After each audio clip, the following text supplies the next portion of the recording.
Japan, the land of the rising sun. A nation renowned for its technologically advanced cities, traditional cultural offerings, and immense natural wonders, which together make for one of the most sought-after tourist destinations in the world, attracting millions of visitors each year. Surprisingly, however, this level of openness to outsiders is a relatively recent phenomenon in the nation's history. In fact, for well over 200 years, from the 17th to 19th centuries, Japan's borders were firmly closed to any outside visitors whatsoever. This time period, known as Sakoku, bore witness to a flourishing of Japanese culture, rapid economic growth, and dynamic societal developments which, up until that point, had never been seen before. As a result, this gifted the nation with many of the iconic cultural treasures whose legacies have survived to this day. But how did this island nation undergo such a dramatic transition from a period of relative isolation into becoming one of the most developed and open countries in the world today? This is the history of Japan. The archipelago of islands that make up the modern nation of Japan has been inhabited for the best part of 40,000 years, with the first human settlers migrating there from mainland Asia. These early inhabitants brought with them skills such as agriculture and metalworking, which laid the groundwork for the establishment of permanent settlements and eventually the earliest kingdoms. By the 3rd century AD, a significant portion of southern Japan had coalesced into a centralized power structure based around the Yamato region, which was ruled under a system headed by a monarch known as the emperor.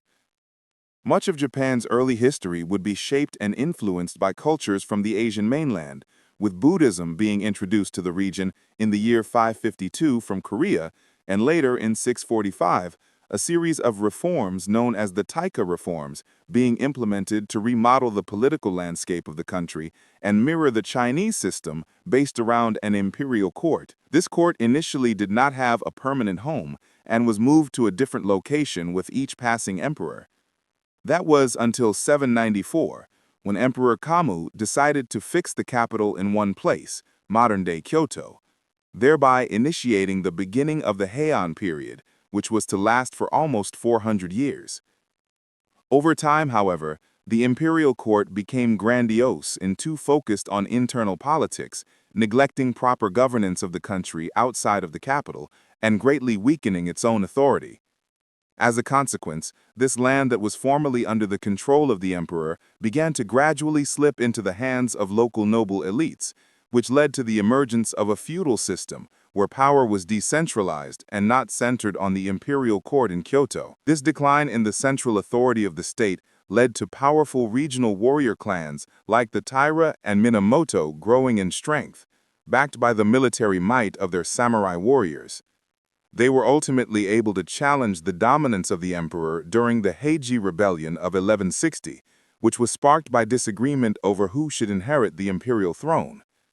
This, in turn, escalated into the Genpei War of 1180 to 1185, with the Minamoto clan, headed by its faction leader Yoritomo, eventually winning out over their rivals, and subsequently establishing a new and separate military government based in the city of Kamakura, far away from the imperial court of the emperor in Kyoto.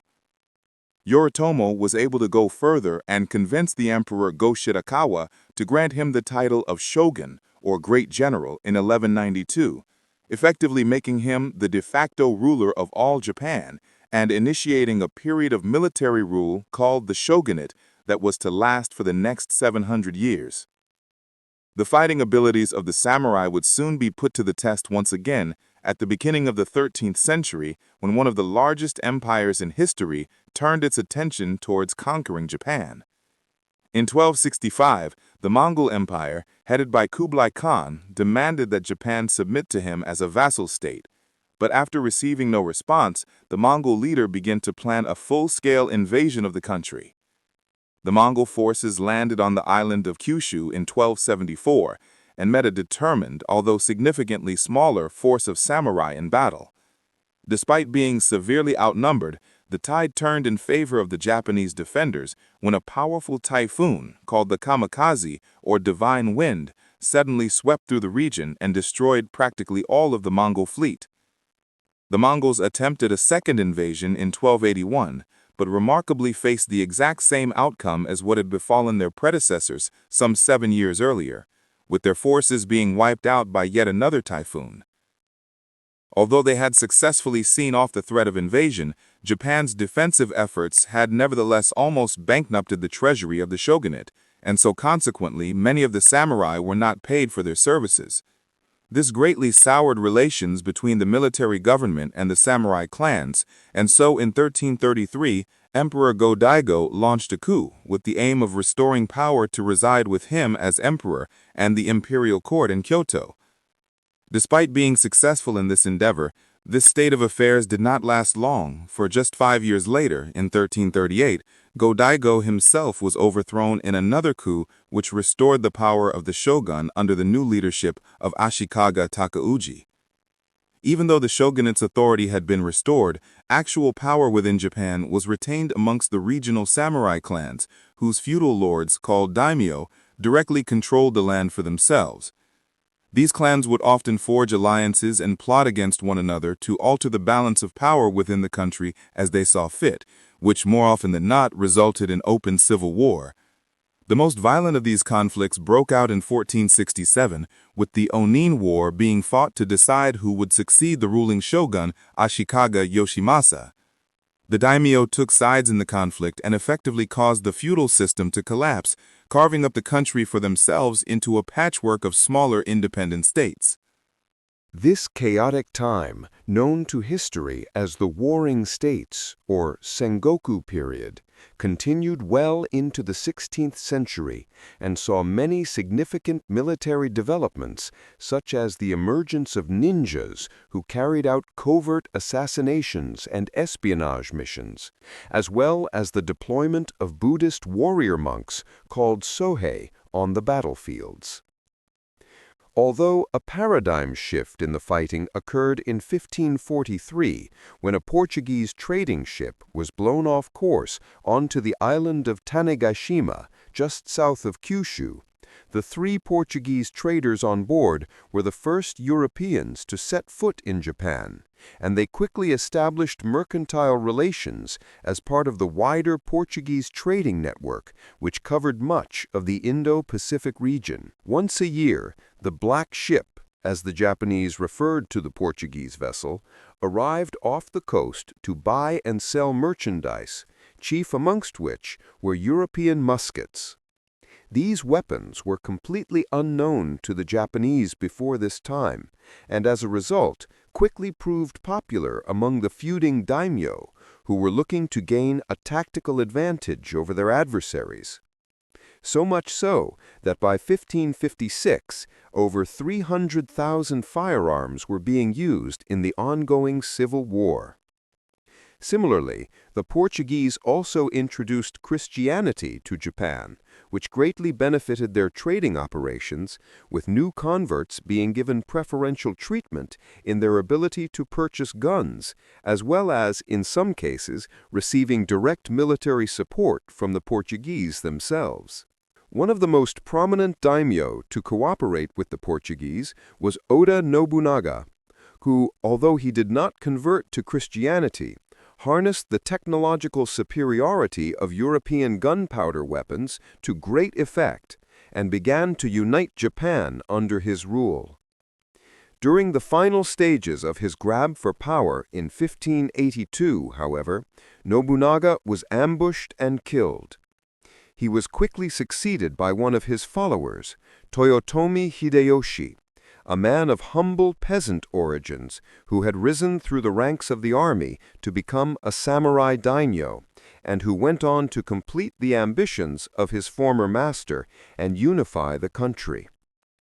Despite being the de facto ruler of a now unified Japan, Hideyoshi did not assume the rank of shogun, perhaps owing to his peasant background, and instead ruled as Kanpaku, imperial regent, as well as Daijo Daijin, Chancellor of the realm. He intended to bestow these titles upon his son, Toyotomi Hideyori. However, being still only a child at the time, Hideyoshi asked his 5 most trusted subordinates to pledge loyalty to his infant son until the time came when he was old enough to assume power. As soon as Hideyoshi died in 1598, however, civil war once again erupted between the Japanese daimyo, with Hideyori's allies on one side and those loyal to Tokugawa Ieyasu, who was formerly loyal to Hideyoshi, on the other.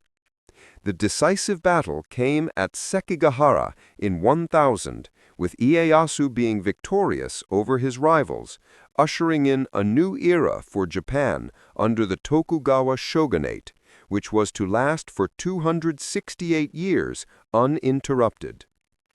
This period, also known as the Edo period, owing to the shogunate government moving to the city of Edo, modern Tokyo, is perhaps the most definitive era in Japanese history. The relative peace and stability that descended upon the country allowed for Japanese culture, the arts, and the economy to flourish in a period of prosperity. It did, however, come at a cost, for the Tokugawa shogunate introduced a series of harsh punitive measures to quell any potential form of social unrest, and severely clamped down on Christianity spreading further within the country, before eventually outlawing it entirely in 1638. In order to prevent any further foreign influences from taking hold in the country, the third Tokugawa shogun, Iemitsu, introduced a policy known as Sakoku in 1639, which effectively closed the country to outsiders and prevented any Japanese people from traveling abroad, returning from overseas, or building ocean-going vessels. Limited trade was only permitted with neighboring China and Korea, and the only Europeans granted a trading license were the Dutch, who were confined to the small island of Dejima off Nagasaki. The remainder of the 17th century saw Japan continue to prosper and flourish under the successive Tokugawa shogunates, with the population doubling to 30 million, and the government constructing roads and schools to greatly improve the socio-economic output of the country. However, by the late 1700s and early 1800s, cracks had begun to show in the strength of the shogunate. The rapid growth in agriculture that had defined the early years of the Edo period had come to a halt, and the government's response to devastating famines during the 1830s was severely inadequate. While all this was going on, some Western ideas had gradually begun to take hold in the country, owing to the introduction of Dutch books covering the most recent European scientific discoveries, which were translated into Japanese and distributed from their trading base at Dejima. Japan's period of isolation would come to an abrupt end in 1853, when a fleet of American warships led by Commodore Perry arrived in Edo Bay.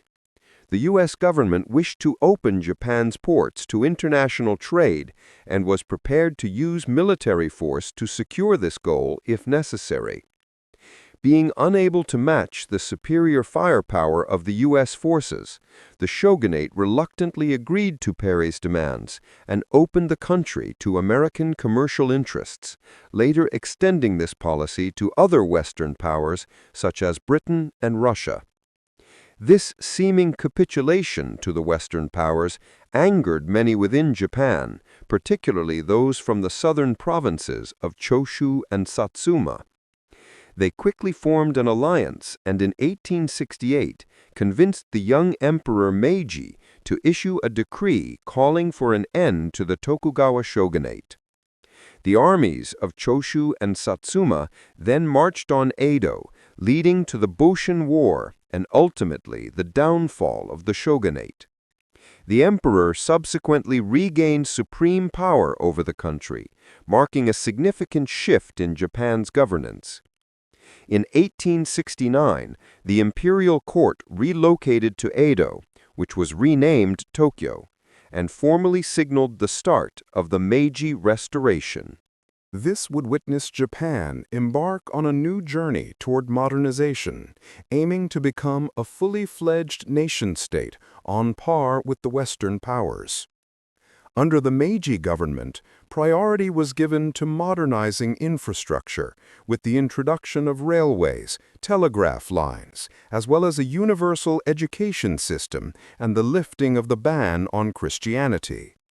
The government also enlisted the expertise of hundreds of advisors from Western nations who shared their knowledge in various fields such as mining, banking, law, and transportation to help further Japan's modernization efforts.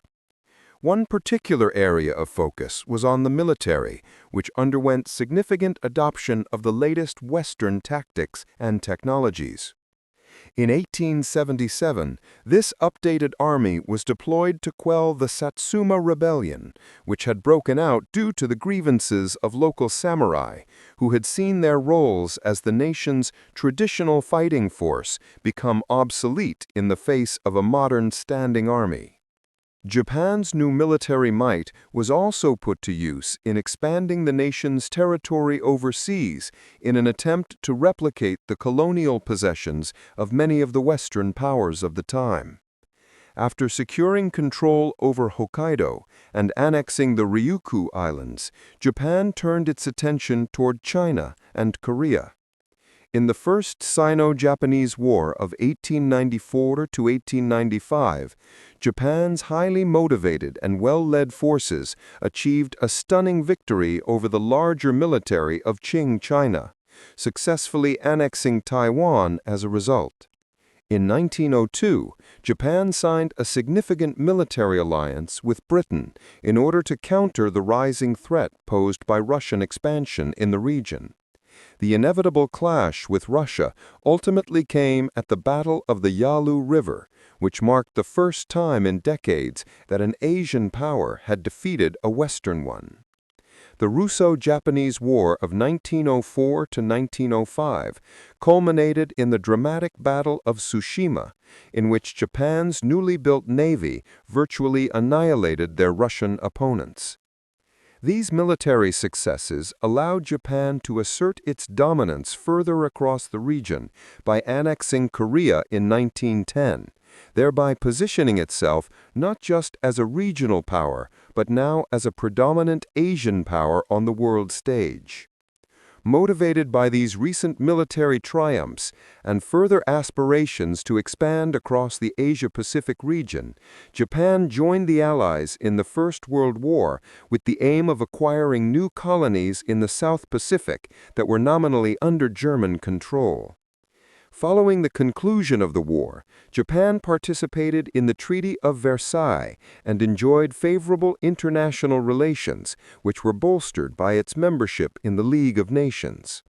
However, like many other countries during the post-war period, a growing nationalist and fascist-inspired sentiment began to take hold within Japanese society, particularly within the military, whose expansionist ambitions were becoming increasingly bolder. These aspirations triggered the outbreak of the Second Sino-Japanese War in 1937, which saw further territorial acquisitions on the Chinese mainland and a growing distrust of Japan's intentions in the region by the international community. Alarmed by this aggression and increasing levels of expansion, the United States imposed harsh economic sanctions on Japan to hinder any further war effort. With the outbreak of the Second World War in 1939, Japan realized that it needed to realign itself geopolitically with other nations who shared similar expansionist views, and consequently forged an alliance with Germany and Italy in 1940, which further worsened its relations with the U.S. Japan also alienated other Western powers, such as Britain, the Netherlands, and France, by occupying further territory in Southeast Asia and encroaching upon the colonial possessions of the European powers. Ultimately, however, Japan's government, under the leadership of Prime Minister and General Hideki Tojo, decided that it would need to preemptively strike against the United States if it was to lift the economic sanctions imposed upon it and secure the recent territorial acquisitions it had made in the Pacific. On the 7th of December 1941, the Imperial Japanese Navy launched a surprise attack on the American fleet stationed at Pearl Harbor, Hawaii. This assault prompted the United States to enter World War II on the side of the Allies and begin military operations against the Empire of Japan, which had by now conquered other territories in Asia, including the Philippines, Malaya, Hong Kong, Singapore, Burma, and the Dutch East Indies. The Allies, spearheaded by the United States, engaged in a fierce and prolonged conflict across the Pacific against Japanese forces. One of the key objectives was to secure small islands with strategically placed airfields that could be used for launching bombing raids on the Japanese mainland. However, the increasingly costly and slow progress of the fighting led the United States to realize that a ground invasion of Japan itself would result in incalculable losses for their troops. As a result, they decided to utilize a newly developed secret weapon to compel Japan to surrender. On the 7th of December 1945, the U.S. dropped 2 atomic bombs on the cities of Hiroshima and Nagasaki, causing the deaths of well over 100,000 people. The surrender of Japan was conveyed to the Allies on the 14th of August and was publicly announced by Emperor Hirohito on national radio the following day. With the war over, Japan came under the occupation of Allied forces led by General Douglas MacArthur, who initiated the reconstruction process. The Japanese military was disarmed, and the government underwent a process of democratization. Although Emperor Hirohito was allowed to remain in his position, he was decoalitionized and deprived of any political power. Required to publicly disavow his divine status, which had become a central tenet of the state Shinto religious system. Under the guidance of Prime Minister Shigeru Yoshida, Japan shifted its focus toward economic development rather than pursuing an assertive foreign policy.